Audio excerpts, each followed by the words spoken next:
Ngikubingelele-ke mbukeli ekhaya, ngiphinde ngikwamukele ohlelweni lethu i-SK Media Production. Ngicela ukuthi uma umusha kule channel click i-subscribe button ne-notification bell so ukuthi YouTube ezokutshela uma sifaka amavidiyo amasha. Namhlanje-ke mbukeli sikuphathela indaba ezithi babanga igama lobugcokama omaskandi ababili uKhuzani laphana Mfokampungose negcokama elisho uMthandeni Mfokamanqele. Lokhu-ke mbukeli kulandela emva kokuba uKhuzani efake isithombe laphana egezile eswenkile ku-Facebook, ku-Instagram page wakhe ebhase wabhala laphana ku-caption ukuthi igcokama lensizwa.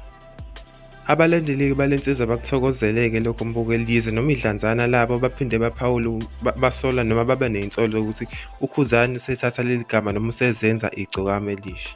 Igcokama elisha-ke mbukeli liyiphendulele nalo ngalolu daba, sibonile lapha khona ku-Instagram yalo futhi nalo lifike lafaka i-post ehambisana nesithombe. Kule caption-ke mbukeli libhale ukuthi igcokama, bathi abantu cha, thina siyalazi igcokama, angeke lesidide, linekhanda eliyindilinga futhi linamehlo amakhulu, kanti-ke futhi nabalaziyo bathi alimnandi wena, angisayiphasi-ke ephefumu yalo, cha bakwethu umamatheka wedwa ungaqedi.